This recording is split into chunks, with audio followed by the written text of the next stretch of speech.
starting with Veena. Okay.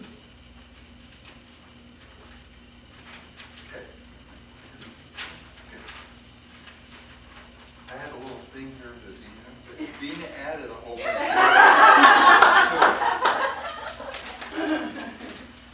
So Vijayaraj, Kadidal. Okay. Veena has been in Toastmasters for 14 years. She was the area director, division director, and the District 39 website. Veena has been in Toastmasters for 14 years. She has conducted interviews for leaders and employees at Toastmasters, as well as at Placer County, where she is an information technology analyst. She has helped many people navigate the application process in Placer County, and has helped them land with their interviews. Okay, great. So I'll bring up.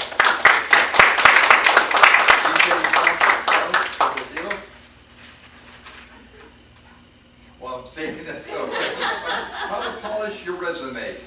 Thank you so much.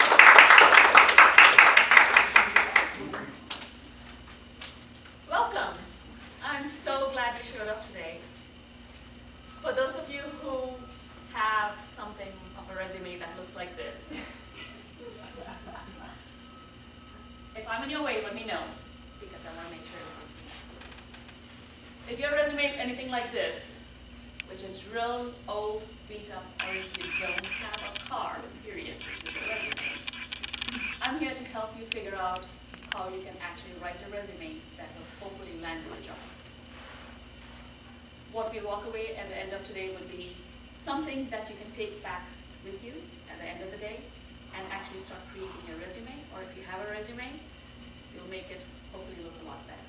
And I'll give you tools to help you go back home and build your pretty one, which will look something like that. Do you want a polished one? Yes. Okay, so it's going to go from that to that. I promise you, at least. First of all, what is your background? How many of you are straight out of college with absolutely no experience? Or even if not straight out of college, but no experience? Okay. Okay. How many of you have a lot of experience, but are looking for a new job? Okay. How many of you have a change in career? I know a couple of you. And the reason you're looking for a new career is probably because you're not passionate about something you're working on today. Yes, you got it. Okay. First of all, do you have a vision of what you want your job to be? A lot of times, that's what gets your resume going in terms of where you want to go. Once you know what your vision is, you'll also have to figure out, based on a personality assessment test, how many of you have taken a test? Myers-Briggs or 16 personalities? Okay. If you don't know what that is, I have a link here. It's called 16personalities.com, or you can do a Myers-Briggs. I think you might have to, it might cost you money for the Myers-Briggs, however, 16 personalities is free. What that does is it helps you figure out your personality type. If you're the outgoing or the inward person, like an introvert and an extrovert. And also it helps you figure out if you're the analyst kind of person who might want to do an analyst kind of a job, or someone who is outgoing and wants to be an event planner. That is going to help you a lot. You don't have to scribble notes. I will send you an email afterwards. As long as you have your email. There are different kinds of resumes. One is you can have a functional resume in terms of what was the job that you did before and how you can get there. In terms of, this is my job description, this is what I did, this is what I have been doing for the past few years. The other one is reverse chronological. Reverse chronological is what you started off today. What you are today, go back all the way to no more than 10 years, unless it is relevant. And I'll give you an example a little later about what is relevance and why it's important. And a combination resume is something that is perfect for people who are having a career change. I know a couple of my colleagues here, my friends, are looking at career change, which means have your functional resume, but at the same time, put in your chronological resume as well. Put in that information in there. Okay, what do I put in my resume, Veena? That is always the question, isn't it? There is so much information. I have seen resumes that were filled to the core. I've had resumes that were about 5 pages long. I have seen resumes which are 1 page long with almost nothing on it. I know. But the thing is, there is help. There is a choice right now. How many of you have used objective statements in the past? This is my objective. This is what I want. I have. Okay. That is so 19, God knows what. Yes. So yesterday, or so many millions of years ago. What is really important today is to try and figure out, because most employers are looking to see what's in it for me. They're not looking to see what's in it for you. So your branding profile is what, there was a lady who I got this from ProfessorAustin.com. What she uses is, she calls it branding profile. What is your brand? What is Veena's brand? What is Sarah's brand? And when you talk about the branding profile, replacing the objective, that makes all the difference in the resume when you start off. What you would do is list your greatest accomplishments. We'll do a little exercise right after my session here. List your greatest accomplishments, not your description of your job, not what you're doing today, but what you've accomplished as part of those descriptions. Show the outcome. For example, I sold something for $25 million in a certain amount of time, and this is the result of something. So dollar amount, numbers, percentages, those matter a lot. Look at that. It tells the employee, and tell the employee who you are and also what you've done for other people and what you are available to do, how you can help them. Not just the company, not just the employer, but the whole company and the other employees. Like I said, the objective is really from the way past date. It's expired a long time ago. Exactly. I love this. How many of you know that the goldfish actually has a better attention span than Veena? That's the truth. And not just Veena.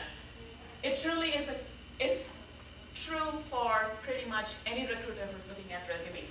Just imagine, you have all these shampoo bottles. You walk into CVS, you see all these shampoo bottles, which one do you pick? That's exactly what's happening with the recruiters. They are looking at these shampoo bottles called resumes, and everything looks the same. They don't have the time to pay attention to what you have to say. So what do? They look at the top first. Welcome. Thank you. Hey, just sit down anywhere is fine. So as part of the attention span, what do you put on the top of on your resume? Put the most important information first, which is above the fold. If you have your resume, that is the most important information. If you don't catch my attention in this part of it, sorry, you're out. It has happened to far too many people for it to happen to you. So here's the thing. When you look at this information, you have the name of the person there. Put your name in bold. Your phone number, your address, your email address. LinkedIn. How many of you have a LinkedIn profile? How many of you have updated it lately? Congratulations! You just got the job! Okay, so make sure you have an email address, not something that looks really funky. It has to be professional. It could be something with something.gmail.com or me.com or your name. That usually is important. And I talked about the professional summary, which is the same as your branding profile, and your most relevant or recent work experience. I'm going to talk about this a little bit later, but there's something called power verbs or action verbs. Use that in your resume because that will change the way people look at your resume. If you have, no matter what, even if it's your current job, use past tense. Because the past tense is not saying you are currently doing it, but it's going to be consistent throughout your resume. And try not to repeat your verbs. Formatting is so critical. And I'll show you a couple of slides, pictures, where it shows you what is a good resume and what's a terrible resume. Keywords are important. The structure is very important. We talked about this a little bit. There are tons of templates online, and I'll have resources for you. I'll email it to you. But also, most importantly, check, check, check. Proofread over and over again, because it's going to be so important. When you use fonts, use the most relevant fonts. I have 3 of them there, but what I would do is I would personally create a PDF out of it before I send it out, because if they don't have the font, it will look funky on their computer. And use only one font, not multiple fonts. Okay.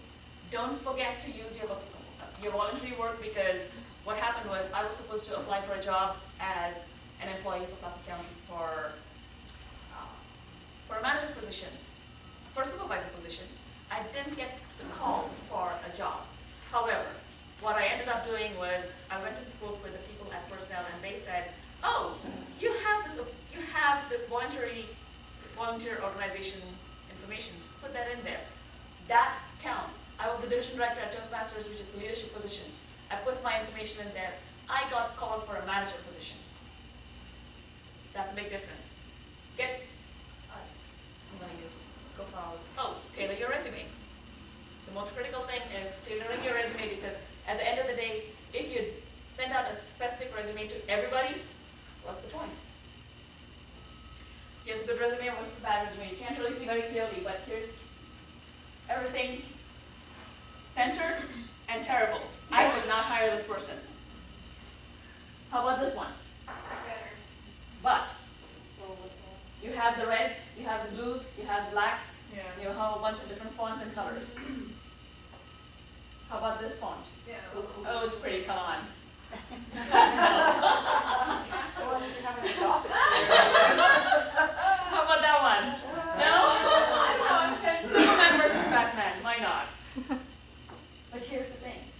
This resume, to me, caught my attention immediately because it's parsed out in different ways, but at the same time, it has information, but no bullets.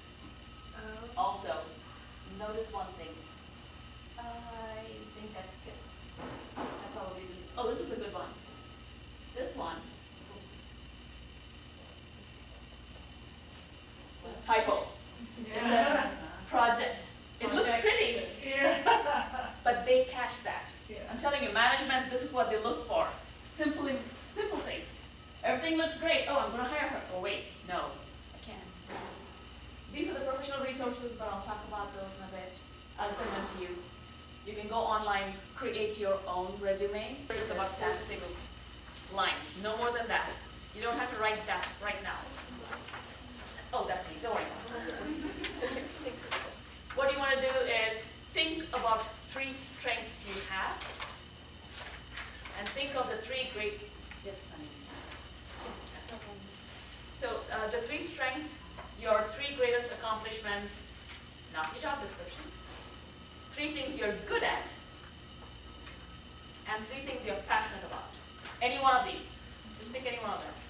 And then what I want you to do is look, once you write those 3 things, look at the power words here that make sense to you. And go ahead, circle them up. You don't have to do it right now because of lack of time. However, what we should probably have allocated like 20 minutes for this. Well, next time. Next time. We can learn.